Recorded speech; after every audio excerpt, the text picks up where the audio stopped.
প্রিয় দর্শক, আপনাদের সবাইকে আমন্ত্রণ জানাচ্ছি এটি নিউজের প্রতিদিনের আয়োজন নিউজ আওয়ার এক্সট্রা দেখার জন্য। এবছরের বছরটি আসলে খুব অশুভ একটি ঘটনা দিয়ে শুরু হয়েছে। মানে বছরের প্রথম দিনের পত্রিকার শিরোনাম ছিল সরকারি দলের একজন সংসদ সদস্য দুর্বৃত্তদের গুলিতে মারা গেছেন। ঘটনাটি ঘটেছে 31শে ডিসেম্বর, মানে আগের বছরের শেষ দিনে। ফলে মানে বরণ যেরকম উৎসাহ নিয়ে করার ছিল, সেই পুরো ইয়েটাই এক ধরনের বড় ধাক্কা খেয়েছে যে সরকারি দলের একজন সংসদ সদস্যকে ঘরের ভেতরে ঢুকে দুর্বৃত্তরা গুলি করে পালিয়ে গেছে। এটা আসলে এক ধরনের সাংঘাতিক একটা আতঙ্কের বার্তা ছড়িয়ে দিয়েছে। তবে এর পিছনে আরেকটু যদি আমরা দেখি যে যেই এলাকার সংসদ সদস্য মঞ্জুরুল ইসলাম লিটন, উনি গাইবান্ধা 1 আসনের সংসদ সদস্য, সেই এলাকাটি আসলে দীর্ঘদিন ধরে এই জামাত অধ্যুষিত ছিল। এবং আপনারা যদি একটু পিছনে যান, 2013 সালের 28শে ফেব্রুয়ারি দেলোয়ার হোসেন সাঈদীর যুদ্ধাপরাধী মামলার রায়ের পর সাঈদীর ছবি দেখা গেছে এমন একটি গুজবকে ভিত্তি করে পুরো গাইবান্ধায় জামাত এক ধরনের তাণ্ডব চালিয়েছিল। পুলিশ হত্যা থেকে শুরু করে পুরো গাইবান্ধাকে বিচ্ছিন্ন করে ফেলেছিল। তারপরে এই মঞ্জুরুল ইসলাম লিটনের নেতৃত্বে জামাতের বিরুদ্ধে সেই এলাকায় যে সংগঠিত প্রতিরোধ হয়েছিল সেটার নেতৃত্ব দিয়েছিলেন এই লিটন। এবং সেই কারণে সবার আশঙ্কা ধারণা করা হচ্ছে যে জামাত এই ঘটনার ঘটাতে পারে। এবং মামলায়ও লিটনের বোন বাদী হয়ে যে মামলা করেছেন, সেই মামলায়ও জামাতকেই আশঙ্কা করা হচ্ছে তারা এই ঘটনা ঘটাতে পারে। এবং সবারই তেমনই ধারণা যে গাইবান্ধায় যে জামাতের বিরুদ্ধে যে লড়াইয়ে নেতৃত্ব দিচ্ছিলেন লিটন, সেখান থেকে তাকে সরিয়ে দিতেই হয়তো এই ঘটনাটি ঘটানো হয়েছে। পুরো বিষয়টি আসলে এক ধরনের আতঙ্ক। এবং জামাত নানা কারণে একটু পিছিয়ে যাওয়ার পরে জামাতকে আবার পাল্টা আঘাত হানার প্রস্তুতি নিচ্ছে কিনা, সেই সব মিলে আজকে আমাদের আলোচনা। আমাদের স্টুডিওতে আমরা 3 জন অতিথিকে আমন্ত্রণ জানিয়েছি। আছেন 71-এর ঘাতক দলা নির্মূল কমিটির ভারপ্রাপ্ত সভাপতি শাহরিয়ার কবির, আছেন নিরাপত্তা বিশ্লেষক অবসরপ্রাপ্ত মেজর জেনারেল এম.এ. রশিদ, এবং আছেন সংসদ সদস্য ডক্টর হাবিবে মিল্লাত। এবং আমরা চেষ্টা করব, গাইবান্ধায় আছেন ডেপুটি স্পিকার অ্যাডভোকেট ফজলে রাব্বি মিয়া, যিনি নিজেও গাইবান্ধার 5 আসনের সংসদ সদস্য। তার সাথে আমরা যোগাযোগের চেষ্টা করব। আমাদের রিপোর্টার ওখানে আছেন ফেরদৌস, যদি আমরা সংযুক্ত হতে পারি তার বক্তব্য শুনব।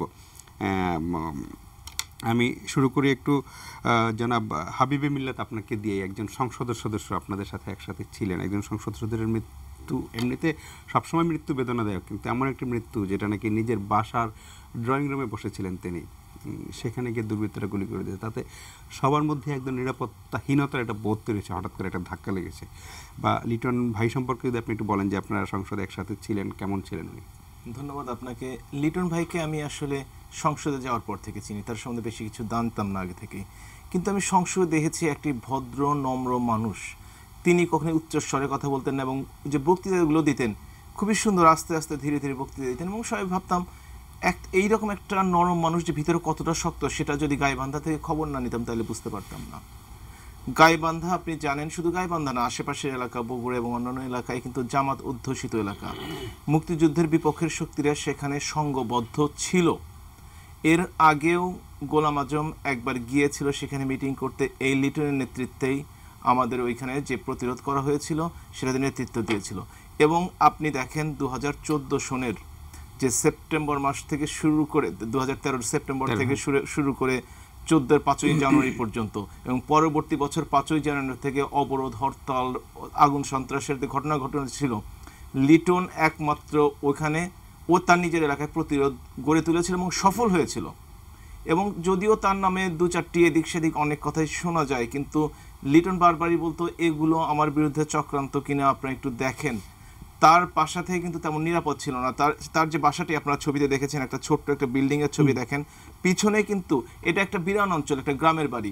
গ্রামের বাড়ির চারিদিকে টিনের ঘর এবং কোনো বাউন্ডারি ওয়াল নেই, পাশে বাঁশ। খুবই সাধারণ মানের মানুষ ছিলেন, কিন্তু জনপ্রিয় নেতা ছিলেন।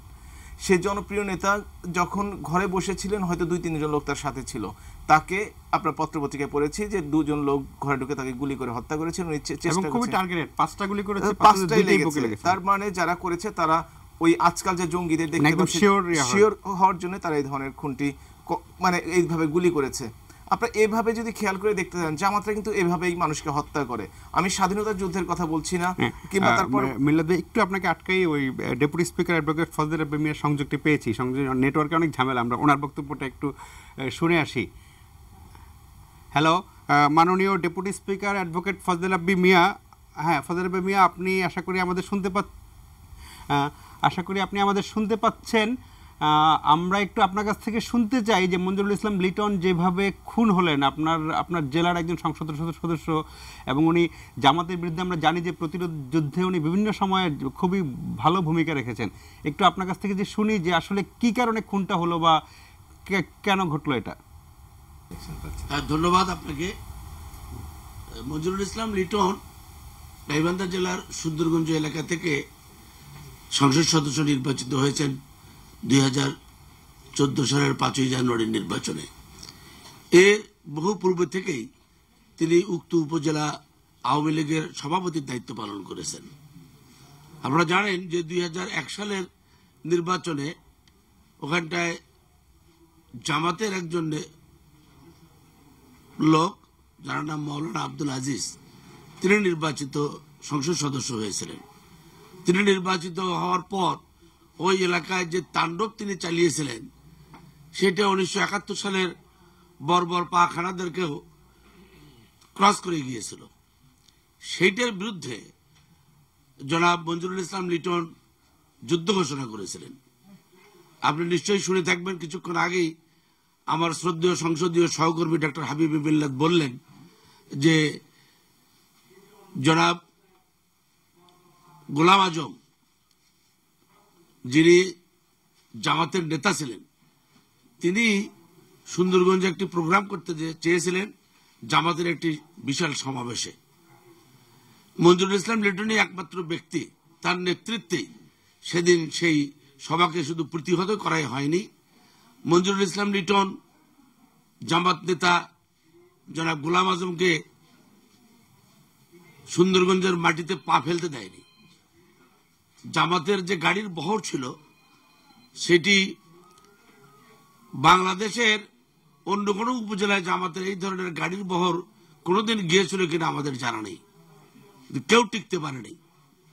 মূলত সেদিন থেকেই জামাতের একটা আক্রোশ ছিল যে মঞ্জুরুল ইসলাম লিটনকে তারা এইভাবে নির্মমভাবে শেষ করবে। আপনারা জানেন যে জনাব মঞ্জুরুল ইসলাম লিটনের বিরুদ্ধে একটি মামলা হয়েছিল এবং আপনারা ফলো করে সেটাকে দেখিয়েছিলেন যে সে একটি ছোট্ট বাচ্চাকে গুলি করেছিল। ঘটনাটি একটি ক্রিয়েটেড ঘটনা ছিল, আমি যেটা ভালো করে জানি। তার কারণ তিনি এলাকায় ঘোরার সময় তার গাড়িতে যখন আক্রমণ করা হয়েছিল তখনই তিনি তার নিজের জীবনকে রক্ষা করার জন্য গুলি চালিয়েছিলেন। গুলিটি হঠাৎ করে একটি ছেলের পায়ে যে বিঁধেছিল, সেটাকে কেন্দ্র করেই সেই মামলা এবং খবরের কাগজ এবং রেডিও টেলিভিশনে যেভাবে ফলো করা হয়েছিল তার বিরুদ্ধে মুখ খোলার মতো শক্তি কারো ছিল না। যাই হোক না কেন, সেটি একটি ষড়যন্ত্রের অংশ বটে। ষড়যন্ত্রটা কি, যে তার কাছে যে লাইসেন্স গান ছিল এবং অস্ত্র ছিল, সেই অস্ত্রটা তাতে তার কাছে না থাকে। সুকৌশলে তার অস্ত্রগুলো জমা নেওয়া হয়েছিল। সেই অস্ত্র আজ পর্যন্ত, তার মৃত্যুর পূর্ব পর্যন্ত সেই অস্ত্রগুলি তাকে ফেরত দেওয়া হয়নি। এছাড়া আপনারা এও জানেন যে 2013 সালের ফেব্রুয়ারি মাসে সুন্দরগঞ্জের 4 জন পুলিশকে পিটিয়ে হত্যা করা হয়েছিল এবং 2 জন মানুষকে নৃশংসভাবে হত্যা করা হয়েছিল। সেই সময় সেই জঙ্গি তৎপরতা মঞ্জুরুল ইসলাম লিটনের নেতৃত্বেই গাইবান্ধা জেলাবাসী আমরা কিন্তু সেটা প্রতিহত করেছিলাম এবং তার প্রতিকার করেছিলাম আমরা। দুর্ভাগ্যজনক হলেও সত্য যে সেই আসামির, সেই মামলার যারা আসামি এবং নেপথ্যে যারা ছিলেন তারা কিন্তু এখনো গা ঢাকা দিয়ে বেড়াচ্ছে, তাদেরকে এখনো গ্রেপ্তার করা হয়নি। বিভিন্ন কারণেই ওই যে অপশক্তি, এই অপশক্তিগুলোর একত্রিত হয়ে চেষ্টা চালাচ্ছিল যে মঞ্জুরুল ইসলাম লিটনকে কিভাবে পৃথিবী থেকে বিদায় করতে হয়, এবং তারই ফলশ্রুতিতে গত 31শে ডিসেম্বরের সন্ধ্যার এই ঘটনা। এত নির্মম ঘটনা আমি এর আগে কোনোদিন দেখিনি। তার স্ত্রী আমাকে বলেছেন, তার স্ত্রী আমাকে বড় ভাই বলে সম্বোধন করেন, নিজের বড় ভাইয়ের মতো সম্মানও করেন। তিনি বলেছেন যে ভাই, লিটনকে পাখির মতো গুলি করে তারা হত্যা করলো, আমরা কিচ্ছু করতে পারলাম না। আমাদের কাছে যদি আমাদের সেই আগ্নেয়াস্ত্রটা লাইসেন্স করা আগ্নেয়াস্ত্রটা থাকতো, তাহলে হয়তো লিটনের এই ধরনের অপমৃত্যু হতো না। এটা জামাত শিবিরের চক্রান্তের একটি অংশ, এবং এই সুযোগটি এমন সময় তারা নিয়েছে যে সময়ে লিটনের বাড়িতে আর কেউ ছিল না। লিটন তার ড্রয়িং রুমে বসে কথাবার্তা বলছিল তার ওয়াইফের সঙ্গে। তার ওয়াইফ তার মোবাইল টেলিফোনে চার্জ ছিল না জন্য পাশের রুমে মোবাইল টেলিফোনে চার্জ দেওয়ার জন্য ঢুকেছিল। ঠিক সেই ফাঁক মুহূর্তেই উইদিন এ সেকেন্ড এই ধরনের দুর্ঘটনাটি তারা ঘটিয়েছে। এই ধরনের দুর্ঘটনা বাংলার মাটিতে যাতে আর ঘটতে না পারে, সেজন্য আমরা যারা স্বাধীনতার সপক্ষে শক্তি রয়েছে তাদেরকে একত্রিত হয়ে এদেরকে মোকাবেলা করতে হবে। এরা কারা? ওরাই যারা 1971 সালের আমাদের স্বাধীনতা যুদ্ধের বিরোধিতা করেছে। ওরা কারা? ওরা তারাই যারা 2004 সালের 21শে আগস্ট জাতির জনক বঙ্গবন্ধু শেখ মুজিবের কন্যা আমাদের মাননীয় প্রধানমন্ত্রীকে চিরতরে নিঃশেষ করার জন্য গ্রেনেড হামলা করিয়েছিল। ওরা তারাই যারা সবসময় স্বাধীনতার বিরোধিতা করেছে। সুতরাং এদের থেকে আমাদেরকে অবশ্যই সজাগ থাকতে হবে, সচেতন থাকতে হবে, এবং এদের বিরুদ্ধে আমাদেরকে সদা জাগ্রত থাকতে হবে। আমি এটিএন বাংলার মাধ্যমে আমার একটা ছোট্ট প্রশ্ন আছে যে মঞ্জুরুল ইসলাম, লিটনের মৃত্যুর পরে মানে জামাতের বিরুদ্ধে গাইবান্ধায় যেই লড়াইটা চলছিল সেই লড়াইটা অব্যাহত থাকবে নাকি কি হবে সেটার? আপনারা শুনেছেন যে ইতিমধ্যেই সুন্দরগঞ্জ উপজেলা আওয়ামী লীগ 3 দিনের একটি শোক তার দিবস পালন করা তারা দৃঢ় প্রত্যয় ব্যক্ত করেছেন, এবং আজকেও জানাজার পূর্ব মুহূর্তে সুন্দরগঞ্জ উপজেলা আওয়ামী লীগের সংগ্রামী সাধারণ সম্পাদক জনাব গোলাম মোস্তফা সাহেব একটা বক্তব্য রেখেছেন যে যতক্ষণ পর্যন্ত না এই লিটনের খুনিদেরকে গ্রেপ্তার করে তাদেরকে আইনের কাছে সোপর্দ করে দৃষ্টান্তমূলক শাস্তির ব্যবস্থা করা না হবে, ততদিন পর্যন্ত সুন্দরগঞ্জের এই আন্দোলন অব্যাহত থাকবে। আমি আরো বলতে চাই, শুধু সুন্দরগঞ্জই নয়, সারা গাইবান্ধা জেলায় তথা সারা উত্তরবঙ্গে আমরা এই আন্দোলন অব্যাহত রাখবো বলে আমাদের ধারণা, এবং আমরা সেই দৃঢ় প্রত্যয় ব্যক্ত করছি। মাননীয় ডেপুটি স্পিকার, আপনাকে অনেক ধন্যবাদ আমাদেরকে সময় দেওয়ার জন্য। এই রাতে অনেক কষ্ট করে আপনি ভালো থাকবেন এবং অনুষ্ঠানের সাথে আশা করে যুক্ত থাকবেন।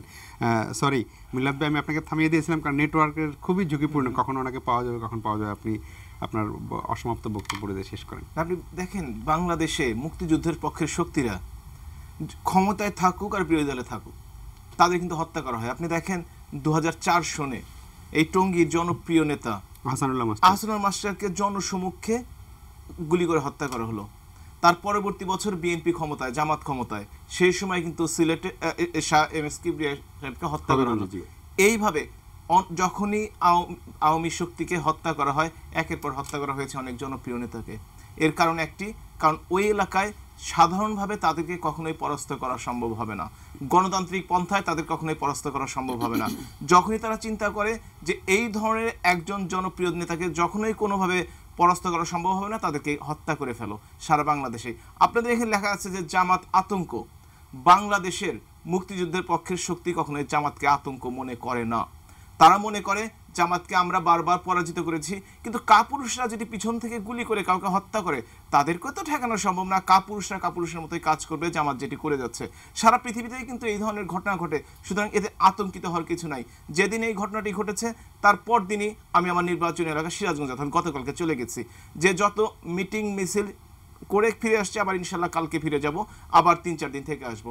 সুতরাং আওয়ামী লীগের সংসদ সদস্য কিংবা আওয়ামী লীগের নেতৃবৃন্দ ওই একটি হত্যাকাণ্ড অবশ্যই দুঃখজনক, অবশ্যই আমরা আমাদের সহকর্মীকে হারিয়েছি, কিন্তু তার অর্থই না জামাতকে বাংলাদেশে পুনরুজ্জীবিত হওয়ার কোনো সুযোগ দেওয়া হবে। জননেত্রী শেখ হাসিনা যতদিন বেঁচে আছে, তার মুক্তিযুদ্ধের সপক্ষের শক্তি যখন একজন পর্যন্ত বেঁচে থাকবে, ততদিন পর্যন্ত জামাত বিএনপিকে একটুও ছাড় দেওয়ার কোনো সুযোগ নেই। জি জি, জনাব শাহরিয়ার কবির, আমরা যেটা শুনলাম মাননীয় ডেপুটি স্পিকার যেটা বলছিলেন, উনি ওই এলাকারই মানুষ এবং ওই এলাকার উনি এই 2004 সালে 13 সালে বা তার আগেও জামাতেরই এলাকা। এই মঞ্জুরুল ইসলাম লিটনকে এইভাবে হত্যা করার মাধ্যমে জামাতকে আবার সেখানে তাদের, যেটা উনি বলছিলেন যে দেবেন না, কিন্তু তারা হয়তো চেষ্টাটা তো করবেন, যে করবে জামাত আবার ইয়ে করার, সেইটাকে আমাদের জন্য কিরকম? না, এই যে গত বছরও একটা যে হত্যাকাণ্ডগুলো এক এক করে হয়েছে, হোলি আর্টিজান বলুন, যে তারা বারবার প্রমাণ করতে চেয়েছে তাদের সক্ষমতা। এখন সক্ষমতা এই ধরনের অপারেশন, এটা হাবিবুল্লাহ খুব যথার্থভাবে বলেছেন, গেরিলা কায়দায় অতর্কিতে এসে আপনি হামলা করছেন পেছন থেকে, তো এটার জন্য তো আমি বলি তো যত নিরাপত্তা দেবেন, একজন প্রধানমন্ত্রী নিরাপদ নন। কিন্তু আমি উদ্বিগ্ন যে বিষয়টা নিয়ে, যে একজন সংসদ সদস্যের নিরাপত্তা, আইনশৃঙ্খলা বাহিনী, আচ্ছা ওনার বাড়িতে কেন পুলিশ পাহারা থাকেনি? ওনার বাড়িতে যদি সিসিটিভি ক্যামেরা যদি ওনার নিজের সামর্থ্য না থাকে, আমি তো বলবো পুলিশের উদ্যোগে এখানে প্রত্যেকজন, এখানে হাবিব মিল্লাত আছেন, আমরা প্রত্যেক জনপ্রতিনিধির নিরাপত্তা নিয়ে আমরা উদ্বিগ্ন। বার্তা পেয়েছি, এখন যেটা হচ্ছে হাবিব মিল্লাত, আপনাদের নিরাপত্তাটা কিন্তু আমাদের রাষ্ট্রের প্রয়োজন, এটা দরকার। বাড়িতে পর্যাপ্ত নিরাপত্তা বলতে একটা সিসিটিভি ক্যামেরা দিয়ে আপনার যদি ধরা, ওখানে তো অসুবিধা ছিল না থাকা, এবং পুলিশ পাহারা কেন থাকবে না? এমপি যেখানে বসে আছেন সেখানে থানার দায়িত্বটা কি ছিল? তার ব্যক্তিগত নিরাপত্তার দায়িত্বটি পুলিশ প্রশাসনের ছিল না। এখন তিনি, তার কাছে হাজারো মানুষ আসবেন, অচেনা মানুষ আসবেন, জনপ্রতিনিধির কাছে বিভিন্ন রকমের মানুষ আসবেন, তার পক্ষে তো স্ক্রুটিনি করা সম্ভব না, মনিটরিং করা সম্ভব না, কে আসবে না আসবে। এই দায়িত্বটা তো পুলিশ প্রশাসনে করা উচিত। সেই জন্য আমাদের কতজন এমপি আছে, বহু ব্যয় আমরা করছি পুলিশের জন্য এবং অন্যান্য ক্ষেত্রে। আমি মনে করি এই বিষয়টা কিন্তু আমাদের এখন ভাবিয়ে তুলেছে। তো আজকে যেটা আমি দেখলাম, বিএনপির অদ্ভুত রিয়াকশন, প্রত্যেকবারই তারা যেটা বলছে যে আওয়ামী লীগ নিজেরা করে অন্যের উপর চাপাচ্ছে। তো এইখানে আওয়ামী লীগ নিজের এমপিকে হত্যা করে তারা জামাতের উপর চাপাবে? এর তো রেকর্ড আপনারা যদি দেখেন, যেটা ফজলে রাব্বি সাহেব বললেন, তার সঙ্গে আমি যুক্ত করতে চাইছি, 14 সালের নির্বাচনের পর সাম্প্রদায়িক সহিংসতা যখন হচ্ছে, আমরা নির্মূল কমিটি সেখানে ছিলাম, সারা রাত জেগে প্রতিবেশী মুসলমানরা মন্দিরগুলো, হিন্দুর মন্দিরগুলো পাহারা দিয়েছে। এই লিটন সেটা অর্গানাইজ করেছেন। যে একটা ঘটনা, মন্দির ভাঙার ঘটনা কিন্তু তখন সারা দেশে হয়েছে, কিন্তু আমরা গাইবান্ধাতে, এবং গাইবান্ধাকে আমরা নির্মূল কমিটির তরফ থেকে একটা রোল মডেল বলে সারা দেশে, এই যে এখনো যে কদিন আগে যে নাসিরনগরে হলো, আমরা বলছি আপনারা এলাকায় এলাকায় এরকম প্রতিরোধ গড়ে তুলুন, জনপ্রতিনিধিদেরকে সঙ্গে নিয়ে গণপ্রতিরোধ গড়ে তুলুন সন্ত্রাসের বিরুদ্ধে, জামাতের বিরুদ্ধে। কিন্তু এখন কিন্তু সময় এসেছে, যে কথাটা আমরা 25 বছর ধরে বলে যাচ্ছি, কেন এরকম একটা সন্ত্রাসী দলকে আমরা বেলাগাম ছেড়ে দিচ্ছি? তারা আমাদের গণতন্ত্রের সুযোগ নিয়ে তারা যাবতীয় কার্যক্রম চালাচ্ছে, তাদের দাওয়াতি সাংগঠনিক কার্যক্রম যেমন চলছে, এনজিওগুলো যেমন চলছে, আর্থিক বাণিজ্যিক শিক্ষা প্রতিষ্ঠানগুলো চলছে, এবং একইভাবে সন্ত্রাসী কার্যক্রমগুলো একের পর এক চালিয়ে যাচ্ছে। হ্যাঁ, কিছু কিছু ক্ষেত্রে পুলিশ জানতে পেরে, যেমন আপনার আশকোনাতে যেটা হলো, আগে তারা রেইড করে হামলা করে তাদেরকে উদ্ধার করেছে বা তাদেরকে হত্যা করেছে, কিন্তু বেশিরভাগ ক্ষেত্রেই কিন্তু আগে পুলিশ সব জানবে এটা তো আমরা আশা করতে পারি, পৃথিবীর কোনো দেশে এটা হয় না। সেই জন্য মূল যে সন্ত্রাসের যে জায়গাটা, জামাতে ইসলামী, প্রধানমন্ত্রী বহুবার বলেছে জামাতে ইসলামী কোনো রাজনৈতিক দল, এটা একটা সন্ত্রাসী সংগঠন। তো সন্ত্রাসী সংগঠন হিসেবে আমরা তো সন্ত্রাস বিরোধী আইনে এটাকে নিষিদ্ধ করতে পারি, এবং তাদের যে অনেক আইন আছে। নতুন করে এখানে শুধু সরকারের প্রশাসনিক সিদ্ধান্তই যথেষ্ট, আমরা জঙ্গি সংগঠন নিষিদ্ধ করি। তো সেই জন্য এটা যদি আমরা করি, কোথাও কোনো প্রতিক্রিয়া হবে বলে আমি মনে করি না, বরং তাদের ওই বৈধতার যে সুযোগগুলো তারা নিচ্ছে, তাদের এনজিওর মাধ্যমে, শিক্ষা প্রতিষ্ঠান বা অন্যান্য তাদের যে গণসংগঠনগুলোর মাধ্যমে, সেই সুযোগটা তারা নিতে পারবে না। জামাত নিষিদ্ধ করার অর্থই হচ্ছে জামাত একটা আইনিভাবে একটা অপরাধী সংগঠনে পরিণত হবে। জঙ্গি মৌলবাদ নির্মূল করতে গেলে, সন্ত্রাস নির্মূল করতে গেলে সবার আগে আমি মনে করি এই কাজটা করতে হবে। জি, জনাব এম এ রশিদ, সেটা হলো যে এরকম একজন সরকারি দলের সংসদ সদস্য নিজের বাড়িতে ড্রয়িং রুমে বসে থেকে যখন এমনভাবে মারা যান, তখন কিন্তু সারা দেশে একটা নিরাপত্তাহীনতার বোধ তৈরি হয় সাধারণ মানুষ। এমপি সাহেব মারা গেছে, আর আমি কি?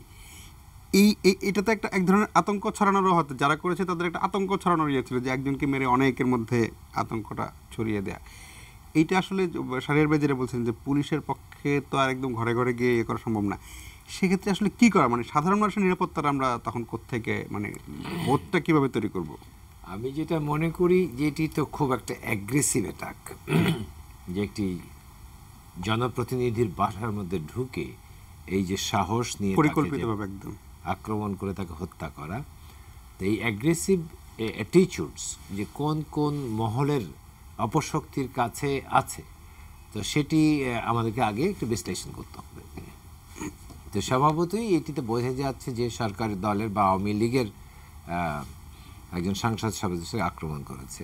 আমরা অনেক প্রোটেকশনের কথা চিন্তা করছি, আপনি তো জনগণের প্রোটেকশনের কথা চিন্তা করছেন, এমপিদের প্রোটেকশনের কথা চিন্তা করছেন। প্রোটেকশন কি করে? প্রোটেকশন করে হচ্ছে জনবিচ্ছিন্নতা ডেকে আনে। মিল্লাত ভাই বসে আছে পাশে, উনি এখন অনেক পুলিশ নিয়ে চলবেন, উনি তো জনপ্রতিনিধি, ওনার কিন্তু মূল যে জায়গাটা সেটি জনগণের সাথে তার সম্পৃক্ততা। তো যখনই যত বেশি প্রোটোকল আসবে ততই জনগণ থেকে উনি বিচ্ছিন্ন হবেন। তো এখন যদি আপনি সব এমপিকে এখন প্রোটেকশন দিয়ে জনবিচ্ছিন্ন করতে পারেন, তাহলে তো আওয়ামী লীগই জনবিচ্ছিন্ন হয়ে গেল। তো এটি হচ্ছে তাদের অপকৌশলের একটি উদ্দেশ্য। দ্বিতীয় উদ্দেশ্য হলো যে আমরা দেখতে পাচ্ছি এই মুহূর্তে যদি বাংলাদেশে তাকাই, যে এখানে স্বভাবতই জঙ্গি বিরোধী যে অবস্থান সরকার বা পুলিশ বাহিনী দেখিয়েছে, তাতে দেখা যাচ্ছে যে এবং মানুষের মধ্যে একটা জঙ্গি বিরোধী যে একটা মনোভাব, তার ফলে যেসব রাজনৈতিক দলগুলো জঙ্গিত্বকে তাদের রাজনৈতিক স্ট্র্যাটেজি হিসেবে ব্যবহার করে, যেটি জামাতে ইসলাম হচ্ছে অন্যতম, তাদের যে শক্তিটা, সেই শক্তিটা তো গণতান্ত্রিক শক্তি না থাকার কারণে তারা এই পেশি শক্তিটাকে ব্যবহার করতে চায়। তো সেই পেশি শক্তি ব্যবহার করে তারা প্রমাণ করলো যে আমরা এখনো টিকে আছি, আমাদের শক্তি এখনো অক্ষত আছে। তো সেটি হচ্ছে তাদের যে নেতাকর্মীরা অনেক ঝিমিয়ে পড়েছিল, কোনো সন্দেহ নেই। তো ঝিমিয়ে পড়ার ক্ষেত্রে তখন তাদেরকে আপনি কোন বার্তা দিয়ে তাদেরকে ধরে রাখবেন, তো এটি হচ্ছে একটি বড় বার্তা। তো সেই বার্তার কাছে এখানে আছে যে আমরা যখন ওই জঙ্গি দলটিকে সরকার যখন হ্যান্ডেল করছে বা নিয়ন্ত্রণ করছে, তারা পলিটিক্যাল স্ট্র্যাটেজি, আওয়ামী লীগের পলিটিক্যাল স্ট্র্যাটেজি কী সেটিও কিন্তু দেখা যাচ্ছে যে এখানেও হয়তো অনেক ফাঁকফোকর আছে। তো যেমন আমরা মাননীয় ডেপুটি স্পিকার বলেছেন যে ওখানে সেই যে 4 জন পুলিশ হত্যা হয়েছিল, সেই আসামিদের কিছুই হয়নি। তাহলে সরকার তো ওনারাই চালাচ্ছেন। তো সরকার যদি ওনারাই চালান আর উনি ডেপুটি স্পিকার হিসাবে যদি এই আশঙ্কা প্রকাশ করেন, সে স্বভাবতই জনগণের মধ্যে তো আরও বেশি জনগণ আতঙ্কগ্রস্ত হয়ে পড়বে। তো এখানে এই যে পলিটিক্যাল স্ট্র্যাটেজি কীভাবে অ্যাডমিনিস্ট্রেশনকে ড্রাইভ করবে, সেই জায়গাটা সুস্পষ্ট করতে হবে। সেই জায়গাটা যদি সুস্পষ্ট হয়, সবচেয়ে বেশি দুঃখজনক হলো যেরকম হামলা হলে হামলাকারীরা পালিয়ে গেল, পালিয়ে গিয়ে এখন তো কত ঘন্টা হয়েছে, আমরা কাউন্ট করলে বিকেল 5টা, 48 ঘন্টার বেশি হয়েছে, এখনো তাদের টিকিটই খুঁজে পাওয়া যায়নি। এমনিতে অনেক ক্ষেত্রে আমরা দেখেছি, বিদেশেও আমরা দেখেছি যে হামলাকারীরা পালিয়ে যায়। আমরা সর্বশেষ বার্লিন হামলার হত্যাকারীকে দেখেছি যে সে ইটালিতে ধরা পড়েছে এবং হি ওয়াজ কিল্ড। তো এইখানে মানুষকে আস্থা ফেরত হতে হলে আপনাকে ত্বরিত একটা অ্যাকশন দেখাতে হবে যে না, আমাদের সক্ষমতাটা হচ্ছে বা পুলিশ বাহিনীর সক্ষমতাটা হচ্ছে শুধু লোক দেখানো না। তো এটি ঘটনা ঘটে যেতে পারে বিভিন্ন কারণে, কিন্তু সেটিকে অনতিবিলম্বে যখন তাকে আইনের আওতায় ধরে ফেলা হয়, তখন মানুষের কাছে আস্থা ফেরত পায় যে political strategy and the police strategy, এটার ভেতরে ইন্টিগ্রেশন থাকে। তো এখানে আমরা সবাই একটু খুব হতাশ, হতবাক এবং স্বভাবতই শোকাগ্রস্ত। তো এটিকে নিন্দা জানানোর ছাড়া তো আর অন্য কিছু আমরা করছি না। এখন এর সাথে একটা পলিটিক্যাল রেসপন্স যেটা আমরা দেখতে পাচ্ছি, সেটি হচ্ছে যে পলিটিক্যাল রেসপন্সটা কি হবে। আওয়ামী লীগ এখন কি পলিটিক্যাল রেসপন্স করবে? আমি কিন্তু এটা লোকালাইজড রেসপন্স দেখতে পাচ্ছি বেশি। আমি দেখতে পাচ্ছি যে সুন্দরগঞ্জ বা গাইবান্ধা এলাকার মানুষ বিক্ষোভ হচ্ছে, শোক হচ্ছে। আমি ঢাকাতে কোনো ফিল করছি না। জানি না মিল্লাত ভাই তো সরকারি দলের এমপি, ওনার এলাকাতে উনি কি করেছেন এটা সম্পর্কে। তো এখানে এই পলিটিক্যাল রেসপন্সটা যদি আপনি স্ট্রং করতে পারেন, ইনক্লুসিভ যত পপুলেশনকে এখানে আপনি ঢোকাতে পারবেন এই জঙ্গিবাদের বিরুদ্ধে, তখন হচ্ছে যে এই অপশক্তিগুলো তত পিছিয়ে যাবে। এবং এই যে people's participation against any terrorism, সেটিই হচ্ছে নিরাপত্তার মূল ভিত্তি। তা আমরা সবাই কিন্তু একটু ভুল করি, কারণ প্রতিটি মানুষের নিরাপত্তা দরকার, শুধু এমপির না। তো সেক্ষেত্রে আপনি কিছু সংখ্যককে আপনি হার্ড অ্যান্ড টার্গেট করতে পারেন পুলিশ দিয়ে, যাতে সহজে সে আক্রান্ত না হয়। তো আমি তো কিছু সংখ্যক হার্ড অ্যান্ড টার্গেট করে সারা দেশের জনগণকে তো আমি নিরাপত্তা দিতে পারবো না।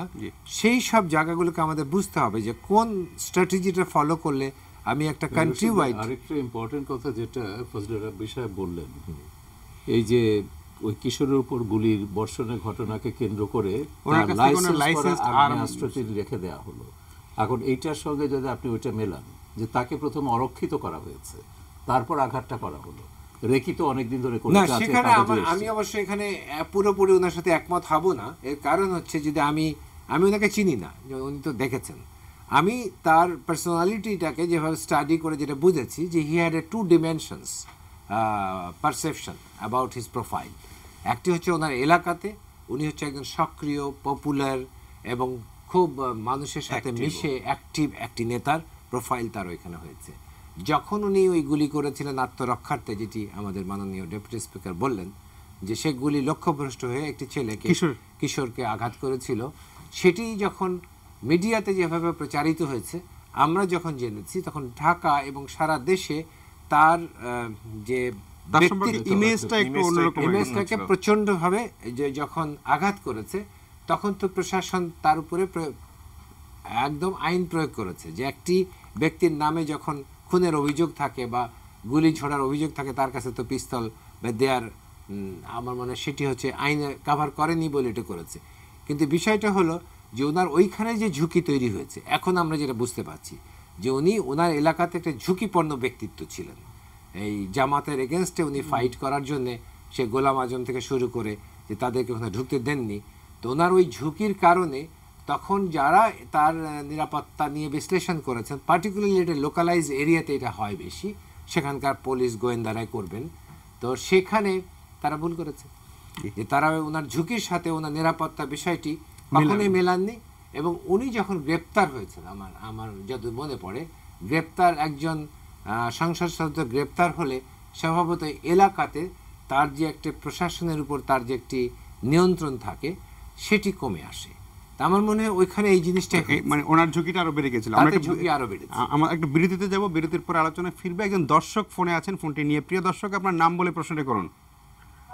জি, আমি হামদুল্লাহ মেহেদি, নাঙ্গলকোট, কুমিল্লা থেকে বলছি। জি, আমার প্রশ্ন হলো যে একজন মাননীয় সংসদ সদস্য নিহত হয়েছেন আততায়ীর গুলিতে, তো নিহত হওয়ার সাথে সাথেই, এবং আপনারা আজকেও আলোচনায় বলতেছেন যে এটা জামাত ঘটিয়েছে, তো এখন আইন শৃঙ্খলা বাহিনী সুনির্দিষ্টভাবে এখনো হত্যাকারীদের চিহ্নিত করার আগেই যদি আপনারা জামাতের কথা বলেন, তাহলে তো প্রকৃত হত্যাকারীরা বা প্রকৃত সন্ত্রাসকারীরা তো সেখানে আড়ালে চলে যাচ্ছে। আপনি একটু ভুল করছেন। আমরা বলছি না, মামলা যেটা হয়েছে সেই মামলায় জামাতকেই সন্দেহ করা হয়েছে। মামলা করেছেন ওনার বোন। আপনারা বলছেন, সরকার থেকে বলছে, আপনারা কি বলতেছেন আমরা দর্শক হিসেবে সেটা কিন্তু বুঝি। জি, আমরা কিন্তু সেটা বুঝতেছি, এখনো কিন্তু আইন শৃঙ্খলা বাহিনী সুনির্দিষ্টভাবে চিহ্নিত করতে পারে নাই। কিন্তু একটা ঘটনার পরপরে যখন জামাত, বিএনপি বা জামাত শিবির বলা হয়, তখন প্রকৃত সুযোগ সন্ধানের কিন্তু আড়ালে চলে যায়। এবং আপনারাই কিন্তু সম্মানিত আলোচকরাই বিভিন্ন সময় বলে থাকেন যে সুনির্দিষ্টভাবে উন্নতির ব্যাপার হলে যে অভিযোগ প্রমাণ না হওয়া পর্যন্ত বলা যাবে না, কিন্তু এই ক্ষেত্রে আপনারা জামাত শিবিরকে ঠিক আছে। বিরতির পরে এই প্রশ্নের উত্তরটি আমরা বিরতির পরে আমরা প্রশ্নের উত্তর শুনবো। আশা করি সঙ্গেই থাকবেন।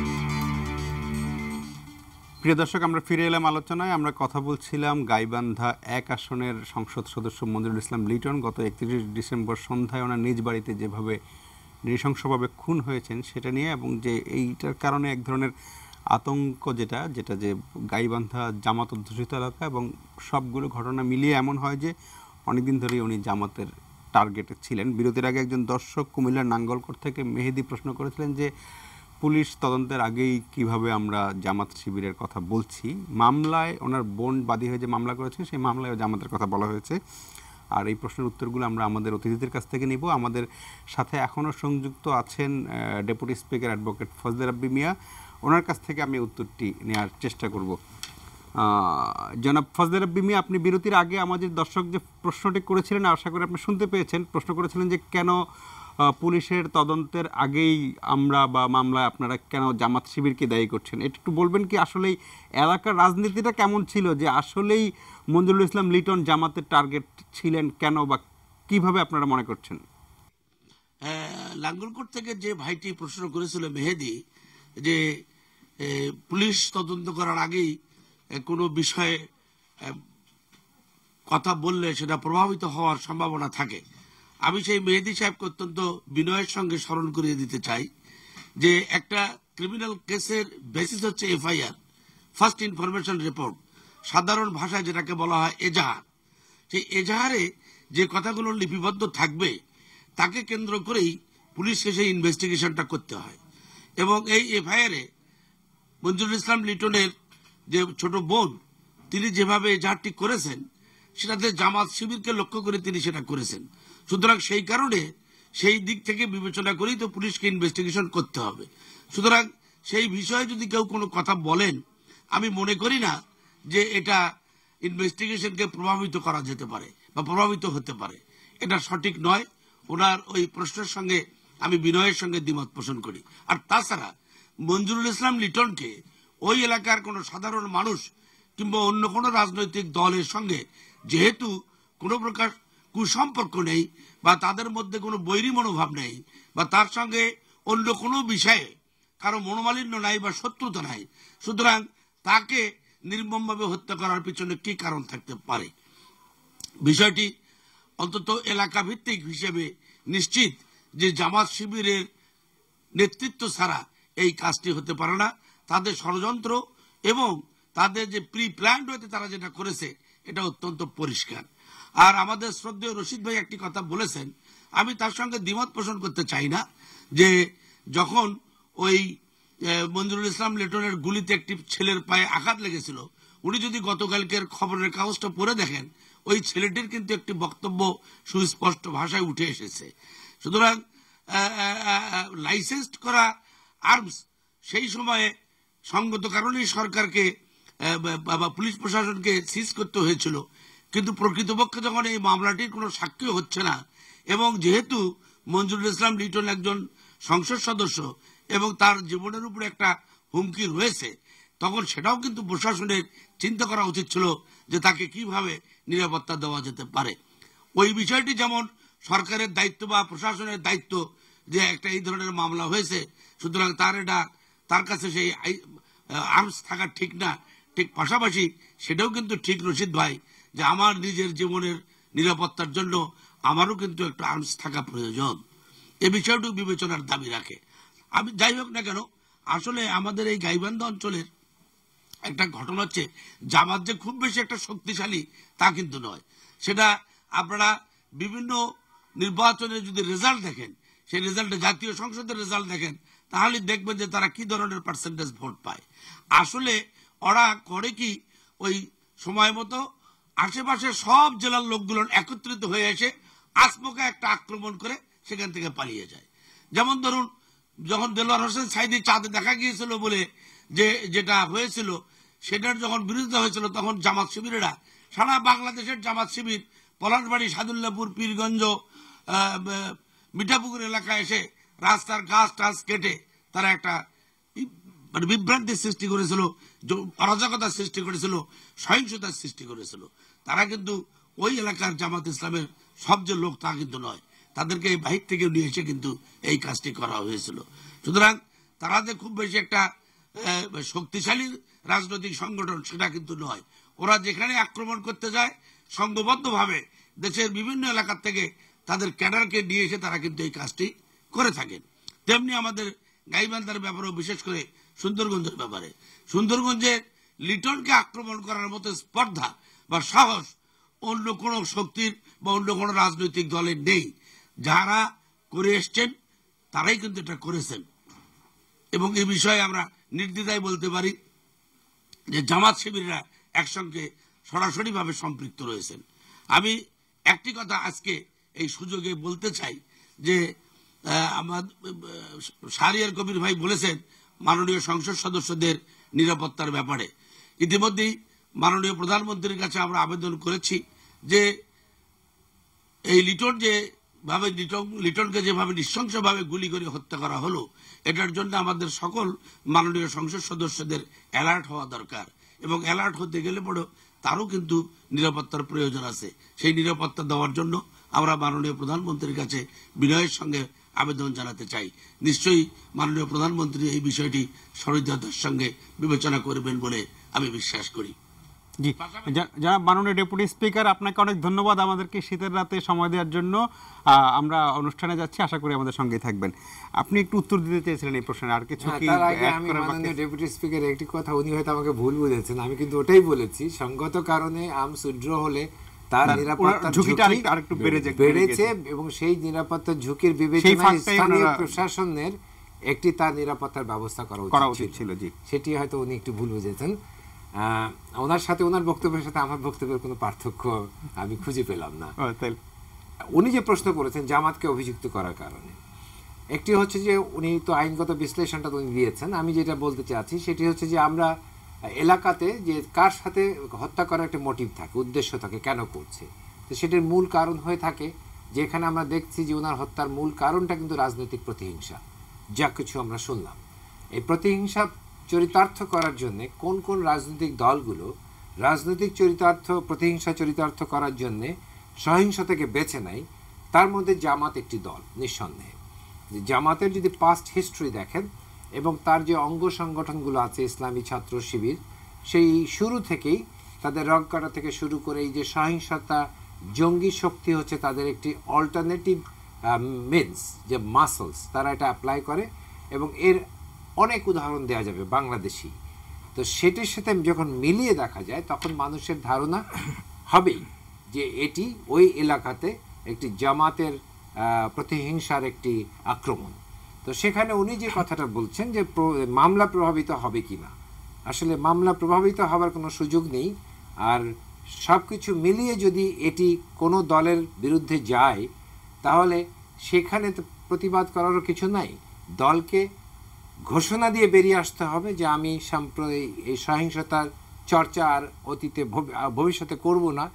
এই ঘোষিত অবস্থান যতক্ষণ আমরা না পাচ্ছি ততক্ষণ জামাতের পেছনে সহিংসতার অভিযোগ লেপ্টে থাকবেই। জি জি, যেন হাবিব মিল্লাত বিরতির আগে শাহরিয়ার কবির যেটা বলছিলেন যে জামাতকে নিষিদ্ধ করার ব্যাপারে, ইতিমধ্যে জামাতের ধরেন নির্বাচন কমিশনের নিবন্ধন নেই এবং জামাতের যে প্রতীক দাঁড়িপাল্লা সেটিও প্রতীকের তালিকা থেকে বাদ দেওয়া হয়েছে।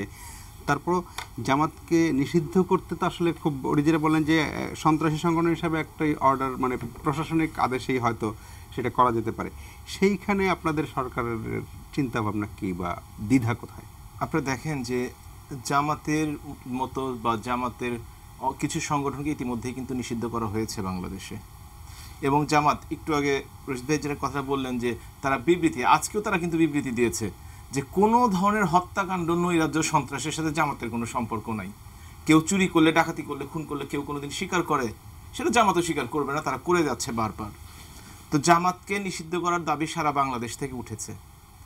এটা শুধুমাত্র যে জামাতকে নিষিদ্ধ করলে তারা একটি ভয় আছে, যে কাজটি তারা করছে সেই কাজটি হয়তো আরো কিছুদিন একটু বেশি করবে, আন্ডারগ্রাউন্ডে যে কথাই বলতে চাইছেন এই অভিযোগটা, এটি একটা ধারণা করা হয়। কিন্তু আমরা দেখেছি তাদের শক্তি কতটুকু। আপনি জনাব ফজল মিয়ার কথা শুনেছেন, তারা কিন্তু সংগঠন হিসেবে দিন দিনই ক্ষয় হয়ে যাচ্ছে তাদের সংগঠনের শক্তি। কিন্তু তারা এই যে সন্ত্রাস বলেন কিংবা মানুষকে হত্যা করা বলেন, সোজা রাজনীতি বাদ দিয়ে বাঁকা পথে যাওয়ার যে পথগুলো, তারা সেগুলো কিছু সংখ্যক লোকের মাধ্যমে করছে। কেন করছে এটা? ধরুন অন্য সংগঠনের পক্ষে এই কাজটি করা কিন্তু কঠিন। রাজনীতির সাথে যদি ধর্মকে মিশিয়ে দিতে পারেন, মানুষকে কিন্তু আপনি উন্মাদ করে তুলতে পারেন, মানুষকে কিন্তু আপনি যা বলবেন তাই শুনবে। আমি দেখেছি কয়েকদিন আগে আমার এলাকায় একজন জঙ্গি ধরা পড়েছে। সে যখন কোর্টে যাচ্ছিল সে বলছে এইভাবে যে এক হাত ধরে ভেস্ত, আল্লাহ জানে কে তাকে ভেস্তের কথা শুনিয়েছে, কে তাকে ভেস্তের কথা বলেছে, কিন্তু তার মাথার মধ্যে ঢুকে আছে আমি মারা গেলে ভেস্তে যাব, আর বাঁচলে তো আমি তো গাজী হয়েই থাকছি। সুতরাং এইটা চিন্তা করতে হবে ধর্মভিত্তিক রাজনীতির কথা। আজকে যদি পত্রপত্রিকা দেখে থাকেন, ভারতের সুপ্রিম কোর্ট কিন্তু ভারতের ধর্ম রাজনীতিতে ধর্ম ব্যবহার করা যাবে না বলে রুলিং দিয়েছে। আমাদের দেশে কিন্তু আজকে পর্যন্ত আমাদের কন্টেম্প্ট অফ কোর্ট হবে কিনা জানি না, আমাদের চিফ জাস্টিসরা অনেক কথাই বলেন, কিন্তু যে সব জায়গায় বেশি কথা বলা দরকার সেই জায়গাতে ঠিক মতো হয়তো কথা বলেন না। সেই জন্য বাংলাদেশ আওয়ামী লীগ চেষ্টা করছে এবং তারা চিন্তা ভাবনা করছে জামাতকে কিভাবে বাতিল করার প্রশ্নটি এখন যদিও সামনে চলে এসছে, এটি অনেক বিচার বিবেচনা বিশ্লেষণের ব্যাপার আছে। তবে জনগণের দাবি যতই জোরালো হবে, আওয়ামী লীগ জনগণের দল, জনগণের দাবি শেষ পর্যন্ত আওয়ামী লীগ মেনে নেয় সবসময়, এবারও মেনে নেবে বলে আমি বিশ্বাস করি। আরেকটা প্রশ্ন আপনার কাছে, যেমন এই যেটা আলোচনাটা হলো যে এই 2013 সালের গাইবান্ধা যে ঘটনা ঘটেছিল, 4 জন পুলিশকে মারা হয়েছিল, সাধারণ মানুষকে, সেই আসামিদের কিন্তু এখনো ধরা হয়নি। মানে সেইখানেও কি মানে সরকারের, আমি ঠিক কি বলবো, নিশ্চয়ই সরকার চেষ্টা করছে, কিন্তু সেই আসামিরা কিন্তু এখনো পালিয়ে আছে। ফলে এই রকমের ঘটনা পুনরাবৃত্তির ক্ষেত্রে তো এটা একটা, ওই ঘটনার যদি কঠোর শাস্তি হতো বা ধরা পড়তো, তাইলে হয়তো এই ঘটনা আমরা অবশ্যই আমাদের দলের পক্ষ থেকে এবং সরকারের পক্ষ থেকে যে কোনো ধরনের অপরাধের সুবিচার চাই এবং সুবিধার করার চেষ্টা করছি। কিন্তু আপনাকে চিন্তা করতে হবে আমরা কোন দেশে বাস করি। চাইলেই তো একদিনে সব সমস্যার সমাধান করা সম্ভব না। 21 + 5 26 বছর এদেশ শাসন করেছে স্বাধীনতা বিপক্ষের শক্তি, সামরিক শাসক অথবা সামরিক শাসকরাই বেসামরিক লেবাস পরে। তারা কোনো নিয়ম নীতি পারেনি, কোনো সুবিচার করেনি। এমনকি জাতির জনক বঙ্গবন্ধু হত্যা করা হয়েছিল 1975 সালে যে কালরাত্রিতে, সে তার বিচার করতেও জাতিকে 40 বছর অপেক্ষা করতে হয়েছে। জাতীয় 4 নেতার হত্যাকাণ্ডের বিচার করতে 40-42 বছর অপেক্ষা করতে হয়েছে। আমাদেরকে অবশ্যই মুক্তিযুদ্ধের পক্ষের শক্তিকে ক্ষমতায় থাকতে হবে, জননেত্রী শেখ হাসিনাকে দায়িত্বে থাকতে হবে, যার মাধ্যমে আমরা এই বিচারগুলো শুরু করেছি। প্রত্যেকটি বিচারের আমরা সুবিচার করতে চাই। সে যদি জিয়াউর রহমানের হত্যাকাণ্ড হয়, তাকেও আমরা কিন্তু চাই যে সেটা বিচারের আওতায় আসুক। কিন্তু বিএনপি জামাতের সময় সেই বিচারকাণ্ড, তাদের রাষ্ট্রপতি, তাদের দলের নেতা, সেই সময় কিন্তু তারা সেই বিচার কর্মকাণ্ড বন্ধ করে দিয়েছিল। আমরা চাই প্রত্যেকটি হত্যাকাণ্ডের বিচার হোক এবং প্রত্যেকটি হত্যাকাণ্ডের অবশ্যই সুবিচারের যে ধারা শুরু হয়েছে, আমরা মনে করি বাংলাদেশ এটি হবে। জি, তবে একটু সময় দিতে হবে আমাদের। জি, আচ্ছা জনাব শাহরিয়ার কবির, একটা জিনিস যে ওই যে জনাব মেহেদি কুমিল্লা থেকে যে প্রশ্নটি করলেন, আমি এটার উত্তর একটু আপনার কাছে চাইবো এরকম, যে এইটা কিন্তু একটা মানে সাধারণ অভিযোগ যে কিছু হলেই জামাত শিবিরের নাম নিয়ে দেয়া। এটার উত্তর ফজল আব্বামিও দিয়েছেন, জনাব এম এ রশিদও দিয়েছেন, কিন্তু তবু আপনাদের কাছে, কারণ আপনারা দীর্ঘদিন ধরে এই যুদ্ধাপরাধীদের বিরুদ্ধে, জামাতের বিরুদ্ধে, এই শিবিরের তাদের এই নির্যাতন অত্যাচার এর বিরুদ্ধে আপনারা দীর্ঘদিন ধরে আন্দোলন করছেন। ফলে মানে আন্দোলনটা তো যৌক্তিক বলেই করা, ফলে কিছু ঘটলেই জামাত শিবিরের নাম বলে দেয়, এটা তো হাওয়ার উপরে না। পরে দেখা যায় ঠিকই মানে জামাত যেমন নৃশংসভাবে রক কাটা, মানুষকে খুন করা, এগুলো তো জামাত এবং শিবির দীর্ঘদিন ধরে করে আসছে। ফলে মেহেদির যে প্রশ্নটি, সেই প্রশ্নটির একটু উত্তর আপনার কাছেও চাই। ডেফিনেটলি যেটা রশিদে বলেছেন, একজন সামরিক কর্মকর্তা হিসেবে ট্যাকটিক্সের কথা বলেছেন আপনি, যে এটা তাদের ট্যাকটিক্স। আমি কিন্তু রশিদ ভাই মনে করি this is their strategy. Strategy এবং ট্যাকটিক্স, রণনীতি এবং রণকৌশল দুটো কিন্তু একটু আলাদা। জামাতের রণনীতিই হচ্ছে এই হত্যাকাণ্ড। আপনি মওদুদির লেখা পড়ুন, মওদুদি পরিষ্কার বলছে যে আমাদের ডোমেইনে, আমাদের জগতে ভিন্ন ধর্ম, ভিন্ন মত, ভিন্ন জীবনযাপন, এগুলোর কোনো স্থান নেই। যে ভিন্নতা পোষণ করবে, এমনকি সে মুসলিম হলেও, তাকে হত্যা করতে হবে। এটাই হচ্ছে ইমানি দায়িত্ব। এই দায়িত্বটা মওদুদির দর্শন, এবং এটাই 71 সালের গণহত্যা যে ঘটনাগুলো আপনি যদি দেখেন, এই ইমানি দায়িত্ব তারা 71-এ পালন করেছে, 30 লক্ষ মানুষকে হত্যা করে। এবং গতকালও জনকণ্ঠে এই নিয়ে আমার লেখা আছে যে 71-এর গণহত্যা থেকে শুরু করে চলমান এই যেমন জঙ্গি, মৌলবাদী সন্ত্রাস, সাম্প্রদায়িক সন্ত্রাস, সবগুলো কিন্তু ওই দর্শনের দ্বারা পরিচালিত হচ্ছে। ওই দর্শন মানুষকে উদ্বুদ্ধ করছে। এখন দল হিসেবে সে নিউ জেএমবি হতে পারে, কি আনসারুল্লাহ বাংলা টিম হতে পারে, যে কোনো নাম হতে পারে, দর্শনটা তো মওদুদিবাদ।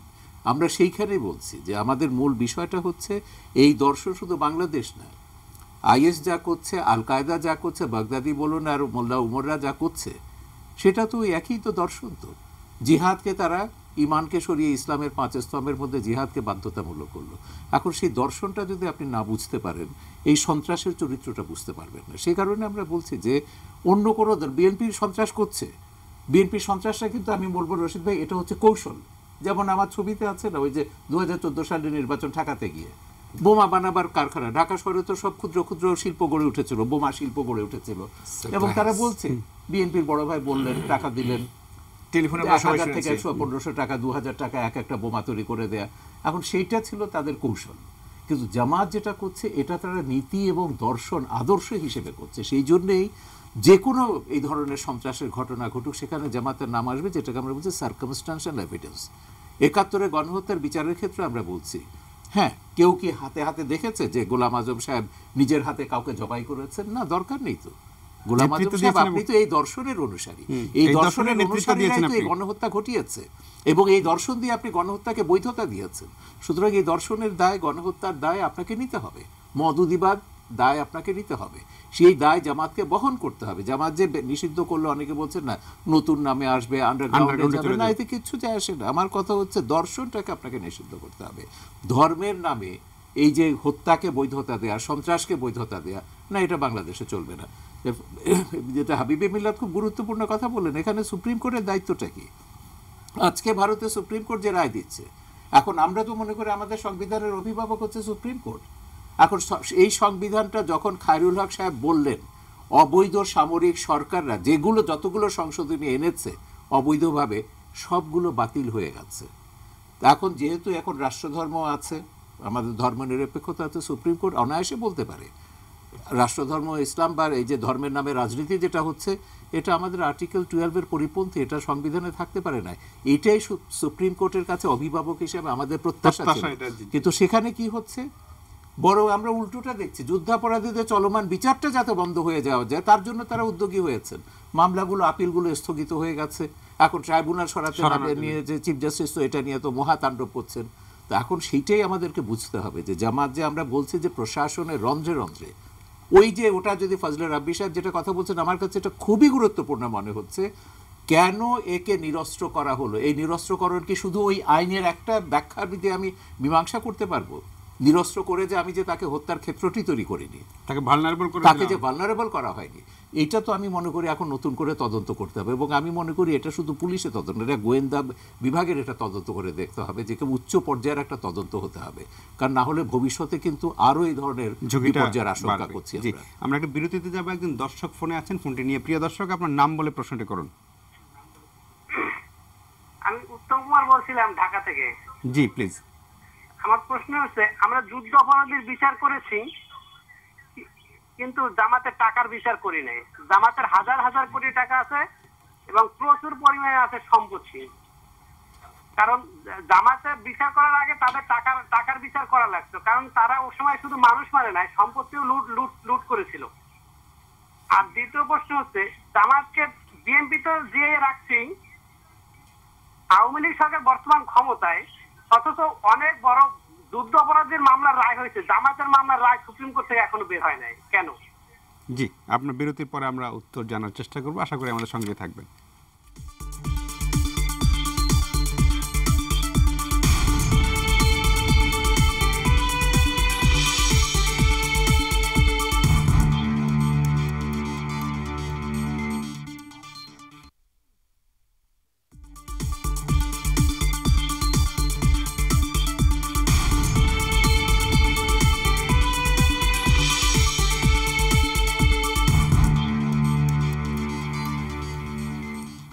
প্রিয় দর্শক, আমরা ফিরে এলাম আলোচনায়। একজন দর্শক টেলিফোনে অপেক্ষা করছেন, ফোনটি নিয়ে আমি আলোচনায় ফিরছি। প্রিয় দর্শক, আপনার নাম বলে প্রশ্নটি করুন।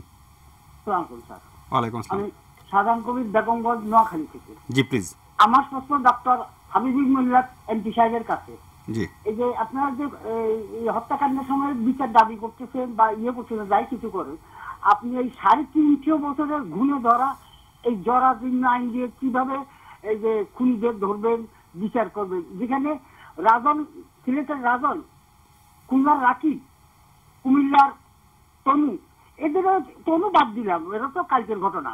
এই যে এই দুইটা এদের ফাঁসির রায় হইলো, ফাঁসিরা তো প্রকাশ্যে আছে। যেমন নারায়ণগঞ্জের 7 কিলোর মার্ডার, ওই যে নূর হোসেন, এটা আজকে 3 বছর ধরে চলছে, কোনো আগামাতা আছে কিনা? এই নূর হোসেনে বলতেছে যে এই দেশের ক্যাবিনেট মিনিস্টার হলে আমি হব। এটা সত্য তো, কারণ আমাদের সমাজ ব্যবস্থায় কিন্তু এইভাবে গড়ে উঠছে। আপনারা পার্লামেন্টে আইন প্রণয়ন করেন, গত 46 বছরে আপনাদের স্বার্থে কয়টা আইন তৈরি করছেন, আর সাধারণ পাবলিকের স্বার্থে কয়টা বলুন? আচ্ছা, জি, আপনার ওনার কাছ থেকে উত্তরটি আমরা নেব। শাহরিয়ার ভাই, একটা উত্তর আপনার কাছ থেকে নিয়ে নিই। বিরতির আগে একজন দর্শক ফোন করেছিলেন যে জামাতের টাকার বিচার হয়নি। এটা কিন্তু আসলে খুব সত্যি যে জামাতের যে অর্থের পাইপলাইন যদি বন্ধ করতে না পারেন, আসল ক্ষমতার উৎস তো আসলে ওইখানে। দুটো জিনিস এখানে, একটা হচ্ছে ট্রাইব্যুনালে মামলা চলাকালে যেটা হচ্ছে রায়গুলো যখন বেরোচ্ছে, 5 বছর ধরে আমরা বলছি, ট্রাইব্যুনালের দুটো রায় তো আপনি দেখবেন।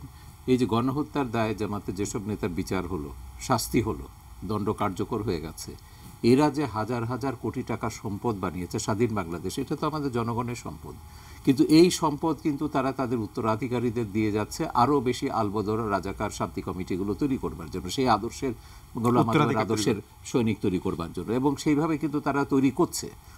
অথচ শহীদ পরিবারগুলো আপনি দেখুন ৪৫ বছর ধরে পরিবারের একমাত্র উপার্জনক্ষম ব্যক্তিকে হারিয়ে বেশিরভাগ পরিবার রাস্তার ভিখিরিতে পরিণত হয়েছে। তা আমরা সেজন্য বলেছিলাম এই অর্থ এটা বাজেয়াপ্ত করে শহীদ পরিবার মুক্তিযোদ্ধাদের এদের কল্যাণে ব্যয় করতে হবে। আর দ্বিতীয় হচ্ছে যে জামাত বাইরে থেকে, আমার ছবিতে আছে এই যে জেহাদের উপর যেটা আলটিমেট জিহাদ যেটা আমি বানিয়েছি, সেখানে সৌদি স্কলার ডক্টর ইরফান আলাবি বলছেন 2008 সালে মধ্যপ্রাচ্যের দেশগুলো জামাত ইসলামী মুসলিম ব্রাদারহুডকে 50 বিলিয়ন পাউন্ড দিয়েছে এই উপমহাদেশকে কেন্দ্র করে এখানে খরচ করবে। তো 50 বিলিয়ন পাউন্ড তখন আমরা এই টাকার অঙ্কে হিসেবে পড়েছিলাম 65,000 কোটি টাকা। তো এই যে টাকাগুলো, এই টাকাগুলো কিন্তু তারা তো এই যে হলি আর্টিজানের জঙ্গি তৈরি করবার জন্য, অপারেশনের জন্য, এই ধরনের ঘটনাগুলো, এখন তারা জানে যে নিয়মতান্ত্রিক রাজনীতিতে তাদের কোনো জায়গা নেই, নিয়মতান্ত্রিকভাবে তারা কখনো ক্ষমতায় যেতে পারবে না। এখন সন্ত্রাসের তো বিশাল টাকা লাগে। এখন সেইটাই কিন্তু ওই টাকার উৎস যদি আপনি বন্ধ না করেন, দর্শক যথার্থভাবে বলেছেন, এই সন্ত্রাস আপনি বন্ধ করতে পারবেন না, নিয়ন্ত্রণ করতে পারবেন না। সেই জন্য আমরা বলছি যে জামাতের আর্থিক প্রতিষ্ঠান, সামাজিক প্রতিষ্ঠান, এই যে এনজিওগুলো আনছে, সেই একই টাকা আনছে, গ্রামে গ্রামে ঘরে ঘরে গিয়ে তাদের দাওয়াতি কার্যক্রম চালাচ্ছে, মদদিবাদ প্রচার করছে, সহিংসতা প্রচার করছে, এবং এটা ধর্মের দোহাই দিয়ে করছে। এইখানে কোনো নিয়ন্ত্রণ নেই। পাঠ্যপুস্তকে দেখুন, এখনও মদদির লেখা পড়ানো হচ্ছে, এখনও বলা হচ্ছে ধর্মনিরপেক্ষতা, জাতীয়তাবাদ, সমাজতন্ত্র, এগুলো কুফরি মতবাদ। এগুলো পড়েই তো ছেলেরা তৈরি হচ্ছে। জামাত নিয়ন্ত্রিত, এগুলোর উপর কোনো নজরদারি আছে? জাকির নায়েকের ওয়াজ, দেলওয়ার হোসেন সাঈদীর ওয়াজ এখনও সমস্ত জায়গায় বাজানো হচ্ছে। আমরা এই যে ব্রাহ্মণবাড়িয়া গেলাম বিজয় মেলাতে, যত না বিজয় মেলা হয়েছে ব্রাহ্মণবাড়িয়াতে, তার চেয়ে বেশি হয়েছে ওয়াজ মাহফিল, এবং এইগুলোতে ওই উগ্রতা, ভিন্ন ধর্মের বিরুদ্ধে, ভিন্ন মতের বিরুদ্ধে সেই উগ্রতা এবং ধর্মান্ধতা এবং সন্ত্রাস এগুলো ছড়াচ্ছে, মানুষের মাথায় মগজে ওই সন্ত্রাসী তৈরি করছে। আমাদের বাচ্চারা এখন সর্বশেষ দেখেছেন নারীরা পর্যন্ত আত্মঘাতী হয়ে যাচ্ছে। তো এই বিপদটা কিন্তু খুবই বড় বিপদ। আমাদের সরকার কিন্তু সেইভাবে দেখছে না যে পুলিশকে আমরা সাফল্যের জন্য কৃতিত্ব দিচ্ছি, তারা নিয়ন্ত্রণ করছে বটে এই অপারেশনগুলোর ফলে। হোলি আর্টিজানের পর থেকে 6টা তো অপারেশন হলো, 8টা, এবং সেখানে 36 জন বোধহয় এ পর্যন্ত যারা নিহত হয়েছে। এটা কিন্তু পুলিশের একটা বড় সাফল্য বলে আমরা মনে করি। কিন্তু এটা দিয়ে আপনি কিছু সময়ের জন্য নিয়ন্ত্রণ করতে পারবেন না, নির্মূল করতে পারছেন না। তো নিয়ন্ত্রণ করা, নির্মূল করা এক জিনিস নয়, আপনাকে নির্মূলনের জায়গায় যেতে হবে। নিয়ন্ত্রণ, হ্যাঁ, কিছু সময়ের জন্য নিয়ন্ত্রণ করছে। কি হচ্ছে ঢাকায়, তারা পয়লা বৈশাখ আর 21st 31st নাইটে কিছু করতে পারলো না, সেই ঘটনা গাইবান্ধাতে করে দিল। সেটাই, জি। হ্যাঁ, যেন হাবিবুল্লাহ, বিরতির সময় আমার একজন দর্শক, আমার ব্যক্তিগতভাবে পরিচিত, উনি আমার ফোন করে আপনার জন্য একটি প্রশ্ন করেছেন। সেটি হলো যে আওয়ামী লীগের কোনো এলাকায় জামাতের কেউ আওয়ামী লীগে যোগ দিচ্ছেন, এবং সেটা আওয়ামী লীগের এমপিরাই স্বাগত জানাচ্ছেন। এটা একটা। আর একটা কথা আমি একটু যুক্ত করে দিই, সেটা হলো যে গত 16ই ডিসেম্বর পিরোজপুরে সাইদির ছেলে উপজেলা চেয়ারম্যান মাসুদ সাইদি, তার সাথে আওয়ামী লীগের নেতারা উপস্থিত থেকে বিজয় উৎসব পালন করেছেন, এবং মুক্তিযোদ্ধাদের কেউ সাইদির ছেলের কাছ থেকে সম্মাননা নিয়েছেন, পুরস্কার নিয়েছেন। সেখানে আওয়ামী লীগের নেতারা, লোকাল সভাপতি, সাধারণ সম্পাদক, তারা উপস্থিত ছিলেন, র্যালিতে উপস্থিত ছিলেন বিজয়ের। তো ফলে আওয়ামী লীগ কি কেন্দ্রীয়ভাবে না হোক, আঞ্চলিকভাবে কোথাও কি জামাতকে এইরকম প্রশ্রয় দিচ্ছে কিনা? ধন্যবাদ। আপনি দেখেন যে আমাদের কেন্দ্রীয় কমিটি থেকে কিন্তু, এবং মাননীয় প্রধানমন্ত্রী বলেছেন, বা আমাদের সাধারণ সম্পাদক ওবায়দুল কাদের বলেছেন, আওয়ামী লীগ এমন কোনো দেউলিয়া হয়ে যায়নি যে অন্য কোনো দল থেকে কাউকে নিয়ে আসতে হবে। আর জামাত সম্পূর্ণ নিষিদ্ধ আওয়ামী লীগের জন্য। আমরা দেখেছি কুষ্টিয়াতে একটি ঘটনা এবং বিচ্ছিন্নভাবে বিভিন্ন একটি ঘটনা।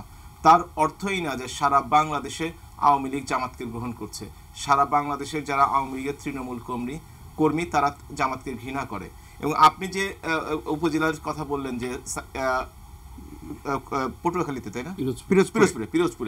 পিরোজপুরে যে তিনি জিয়ানগরে, নামটা কিন্তু জিয়ানগর, উপজেলার নাম জিয়ানগর, এবং ওইটার যে নির্বাচিত চেয়ারম্যান, সেই নির্বাচিত চেয়ারম্যান হিসেবে তিনি সেখানে গেছেন এবং পিছন থেকে দাঁড়িয়েছেন, আমি যতদূর শুনেছি। তো চিন্তা করে দেখেন, জনগণ কিন্তু সেই সময় নির্বাচন কিন্তু একটি ভালো নির্বাচন হয়েছে, সেই এলাকার জনগণ তাকে নির্বাচিত করেছে, সে জনপ্রতিনিধি।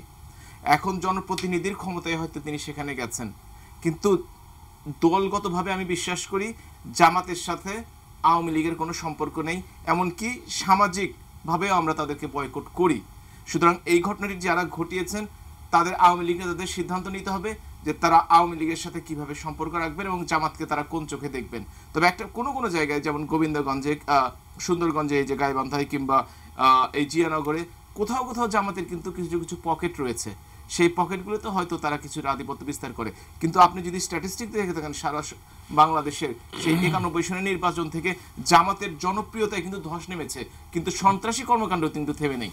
এর কারণ হচ্ছে অর্থ একটি বড় সন্ত্রাসী কর্মকাণ্ডের জন্য জনপ্রিয়তা লাগে না, তো অল্প কয়েকজন সন্ত্রাসী আরেকটা টাকা, যেটা বারবার বলেছেন, আমি সত্যিকার অবাক হয়েছি। আমাদের কারো ঘরে 12 লাখ টাকা এখন যদি চেক করেন পাবেন কিনা সন্দেহ আছে, কিন্তু 3 জন মহিলা, 1 জন কিশোর, 2 জন বাচ্চা নিয়ে আশকোনায় একটি বিল্ডিং, সেইখান থেকে 12 লাখ টাকা পাওয়া গেছে।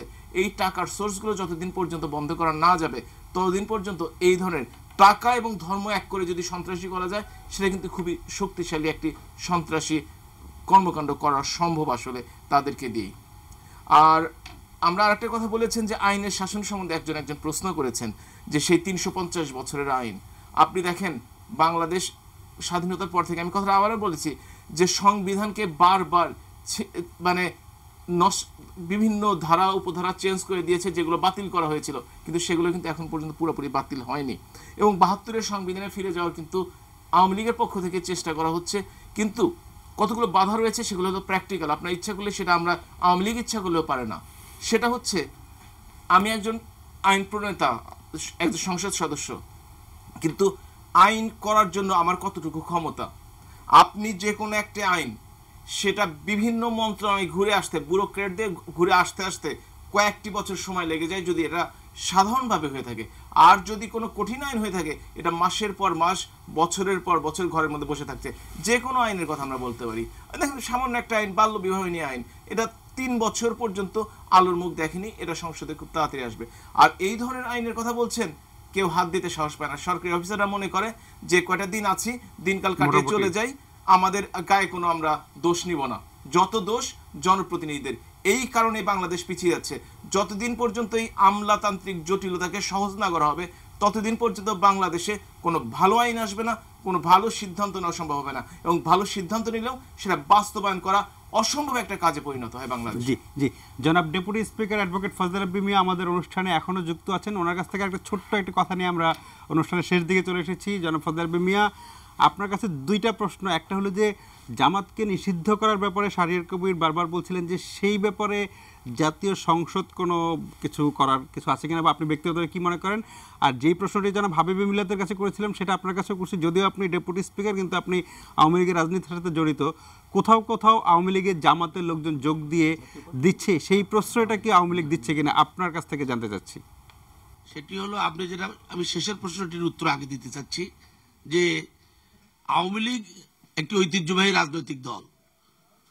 এই দলের সদস্য সংখ্যা এত বেশি যে বাংলাদেশের অন্য সবগুলো দলের সদস্য সংখ্যা যদি একত্রিত করা হয়, আওয়ামী লীগের সদস্য সংখ্যা চেয়ে কম হবে। সুতরাং অন্য কোনো দলকে আমাদের দলে ডেকে নিয়ে আসতে হবে বা তাদেরকে আমরা আমাদের দলে অন্তর্ভুক্ত করব, এটার কোনো প্রশ্নই ওঠে না। হয়তো কোনো বিচ্ছিন্ন ঘটনা কোথাও হয়ে থাকতে পারে, পিরোজপুরে সেই জিয়ানগরের যে ঘটনাটি, এটা আমার কাছে খুব দুঃখজনক বলে মনে হয়েছে। আমিও একজন মুক্তিযুদ্ধের সংগঠক। আমি মনে করি যে একজন মুক্তিযোদ্ধা হিসেবে একটা রাজাকারের ছেলের কাছে, একটা যুদ্ধাপরাধীর ছেলের কাছে পুরস্কার গ্রহণ করতে হবে, এটা একটা নিম্ন মানসিকতার পরিচয় দিয়েছে তারা। আমি দুঃখ প্রকাশ করছি তাদের কাছে যে এই কাজটি তারা করেছে, সেটা একটা অন্যায় কাজ করেছেন। নিশ্চয়ই বাংলাদেশ আওয়ামী লীগের কেন্দ্রীয় কমিটি এই বিষয়ে সেই সমস্ত নেতাদের বিরুদ্ধে একটা ব্যবস্থা গ্রহণ করবেন যে কেন এবং কিসের প্রেক্ষিতে তারা সেখানটা সেই ডায়াসে গিয়ে পুরস্কারটা নিয়েছিলেন। আর আইনের কথা যেটা আপনি বলছেন, এবং হাবিবি মিল্লাত তো কিছুটা বলেছেন, যে আইন প্রণয়ন করা আমাদের কাজ, আমাদের দায়িত্ব, কিন্তু আইন প্রণয়ন করতে আমাদের কতটুকু পার্টিসিপেশন আছে? পার্টিসিপেশন ওইটুকুই যখন পার্লামেন্টে আসে, পার্লামেন্টে আমরা কিভাবে আইনটাকে যেভাবে সাজিয়ে নিয়ে আসা হয়েছে, সেটাকে কিভাবে সুন্দর করে মডিফাইড করে আমরা কত তাড়াতাড়ি পাস করে দিতে পারি। একটা জিনিস সঠিক, যে আমাদের এই আইনগুলো প্রণয়ন করতে সময় লাগার পিছনে আমি যেটা দৃঢ়ভাবে বিশ্বাস করি একজন রাজনৈতিক কর্মী হিসেবে, একজন বঙ্গবন্ধুর আদর্শের সৈনিক হিসেবে, সেটি হলো এই, আপনি একটু পিছনের দিকে তাকান না। 1947 সালে পাকিস্তান নামক যে রাষ্ট্রটি জন্ম হয়েছিল, সেই পাকিস্তানের জন্মের কয়েকদিন পর এই দেশে মার্শাল ল হয়েছে। তারপরে কতদিন আমরা মার্শাল লর আন্ডারে ছিলাম। 1970 নির্বাচনের পর আবার কতদিন পরে মার্শাল ল হয়েছিল। জাতির জনক বঙ্গবন্ধু শেখ মুজিবকে হত্যা করার পর আবার মার্শাল ল হয়েছিল। জনাব জিয়াউর রহমান সাহেবকে হত্যা করার পর আবার মার্শাল ল হয়েছিল। সো আমাদের দেশে democracy was never put in fair trial. All the Times আমাদের ডেমোক্রেসি অবস্ট্রাক্টেড হয়েছে, যার কারণে আমাদের দেশের নিরিখে যে আইন প্রণয়ন করার প্রয়োজন, ওই কারণে আমরা পারিনি। মার্শাল ল এসছে, একটা করে ফরমান তারা জারি করেছেন। সেই সমস্ত ফরমান এই জাতির জনক বঙ্গবন্ধু শেখ মুজিবের কন্যার আমলেই হাইকোর্টের সেই জাজমেন্টের মাধ্যমে এই ফরমানগুলোকে কিন্তু বেআইনি ঘোষণা করা হয়েছে, এবং সেটাকে ইমপ্লিমেন্ট করতে একটু সময়ের প্রয়োজন। হাবিবুল্লাহ সঠিকভাবে বলেছেন, আমলাতান্ত্রিক জটিলতার কারণে রাজনৈতিক নেতৃবৃন্দ অনেক সময় অনেক ভালো কাজ করতেও পারেন না। তার কারণটি হলো এই যে নেতৃত্ব এবং কর্তৃত্ব যদি একজনের কাছে না থাকে, তাহলে সেই দেশে ডেমোক্রেসি ফ্লারিশ হয় না এবং অনেক ভালো কাজও করতে বাধার সৃষ্টি হয়। আমাদের নেতৃত্ব জাতীয় নেতৃত্ব কিন্তু রাজনৈতিক দলের নেতৃবৃন্দের কাছে, কিন্তু কর্তৃত্ব কিন্তু এখনো সেই আমলাতান্ত্রিকের হাতে রয়েছে। মাননীয় ডেপুটি স্পিকার, আপনাকে অনেক অনেক ধন্যবাদ। আপনি আমাদের সঙ্গে অনেকটুকু সময় থাকলেন। আমরা অনুষ্ঠানের শেষ বিরতিতে যাচ্ছি, বিরতির পরে আলোচনায় ফিরবো, আশা করি সঙ্গেই থাকবেন।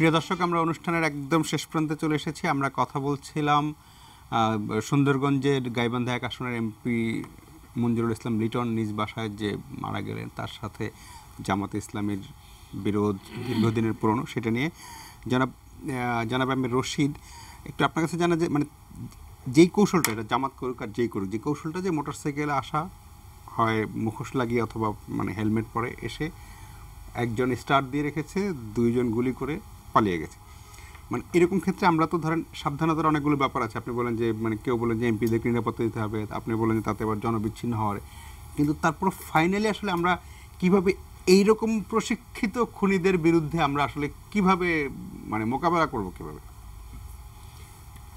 আমি মনে করি প্রথমে যে মোকাবেলার মূল জায়গাটা সেটা জনগণ। তো যখন তারা ওই জায়গাতে হামলা করে যেখানে সে একটি স্কেপ রুট পায়, এবং সে হামলা করার সময় সবসময় দেখে যে কখন এই দুর্বলতম স্থানটি তৈরি হচ্ছে, যখন আশেপাশে কেউ থাকছে না এবং হিজ নাইস। তো হিট অ্যান্ড রান টেকনিকে যেখানে আমি বেশি কনসার্ন এই মুহূর্তে, সেটি হচ্ছে যে আপনি দেখেন যে আমাদের যখন গুলশানে ইতালীয় নাগরিককে হত্যা করা হলো, মোটরসাইকেল করে অ্যাটাক করা হয়েছিল, তারপর এটি আমরা একটা কৌশলের অংশ দেখলাম। It was not an absolute isolated events. তারপরে আমরা দেখলাম হোশিয়া খুনিকে ঠিক একই স্টাইলে খুন করা হলো, তারপরে হিন্দু পুরোহিত, তারপরে ফাদার্স, এদেরকে একই স্টাইলে অনেকগুলো হামলা দেখলাম। তো এখানে প্রথম একটা জিনিস লক্ষণীয়, যেটি প্রথম একজন জনপ্রতিনিধির উপরে এই ধরনের হামলা হলো। এটি যদি একটি মানে একটা পরিকল্পনার অংশ হয়, যেটি শাহজাহান কবির বলছিলেন যে স্ট্র্যাটেজি হয়, যে আওয়ামী লীগ বা এখন হচ্ছে দেশের যে পলিটিক্যাল পাওয়ারটাকে যে আপনাকে থামাইতে হইলে তাহলে লিডারশিপে আক্রমণ করতে হবে কিনা, তো সেটি যদি ডিসিশন হয়ে থাকে তাহলে অটোমেটিক্যালি অনেক, এটি শুধু এমপি না, আমরা দেখছি যে এটা কিন্তু একটা মফস্বল ভিত্তিক আক্রমণ। এবং আসলে মফস্বলে যে আওয়ামী লীগের যে শক্তিটা, যেটি আমাদের মাননীয় ডেপুটি স্পিকার বললেন যে এত বেশি কর্মী নেতার সংখ্যা, তো সেখানে যদি আপনি একটা ভীতি ঢুকিয়ে দিতে পারেন যে আর হিট অ্যান্ড রানের থ্রেটের কারণে যে সবাই সন্ধ্যার পরে বাড়ির মধ্যে ঢুকে যাবে, তাহলে তো অর্ধেক বিজয় হয়ে যাবে। তো এটি যদি একটা কৌশল হয়ে থাকে, এটিকে এখন নির্ণয় করার প্রয়োজন আছে যে এই অ্যাটাক থেকে আমাদের এটা বের করতে হবে।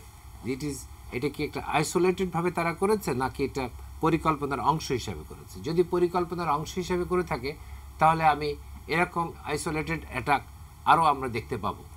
তো সেখান থেকে রক্ষা পেতে হলে আপনি যেটা বললাম যে হার্ড অ্যান্ড টার্গেট করতে পারেন, আপনি পুলিশ নিরাপত্তা দিতেই পারে, কিন্তু সেটি করে কি আপনি জনগণের সাথে যে আপনি যে ফ্রিডম অফ মুভমেন্টস সেটি হারিয়ে কতটুকু আপনি তখন আপনি ঘরমুখী হয়ে যাচ্ছেন। তো সেখানে আমি বলবো যে এখন যেটি দরকার সেটি হচ্ছে এর রাজনৈতিকভাবে এটিকে মোকাবেলা করা। তো এই রাজনীতির সাথে জনগণকে উদ্বুদ্ধ করে এই জঙ্গিবাদ বা জঙ্গি হামলার বিরুদ্ধে আপনার একটা, যেমন আমরা গুলশান অ্যাটাকের পরে সারা দেশ প্রতিবাদী হয়ে উঠেছিল, তো সেটি করলে পারে ওরা বেশি ভড়কে যায়। এবং এরপরে হচ্ছে যে চিহ্নিত করা যে কারা কারা এই পরিকল্পনার অংশ, যেটা উনি বলেছেন যে অর্থ এটির সাথে যুক্ত হলে এটি একটা ভয়াবহ রূপ নিতে পারে এবং যুক্ত হওয়ার সম্ভাবনা অনেক অনেক বেশি আছে।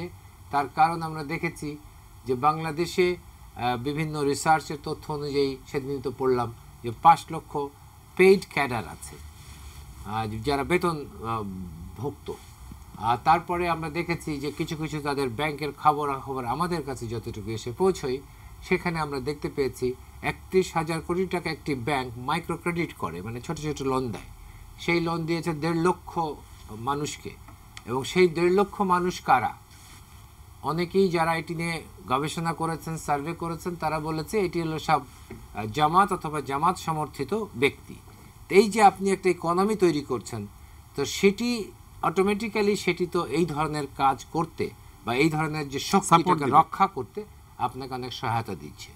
তো সেখানে শুধু আমরা নিরাপত্তার কথা ভাবলেই হবে না, এখন মনে হয় সময় এসেছে যে নিরাপত্তা যেটাকে বলে offence is the best defence, তা আমার মনে হয় ওই জায়গাটা চলে এসেছে যে আপনি নিজেকে ডিফেন্ড না করে now offence is the best defence. জি, আমরা শেষ করি অনুষ্ঠান এখানেই, যে আসলেই জনাব এম এ রশিদ যেটা বলেছেন যে offence is the best defence, আসলেই অপশক্তি সেটা জামাত হোক, জেএমবি হোক, জঙ্গি যারাই হোক, সেই অপশক্তির বিরুদ্ধে যে লড়াই, হাবিবুল্লাহ বলেছেন যে উনি এলাকায় গিয়েছেন, আরও যাবেন, জনগণকে সাথে নিয়ে অপশক্তির বিরুদ্ধে যে লড়াই, সেই লড়াই অব্যাহত রাখতে হবে। আপনারা সবাই ভালো থাকবেন।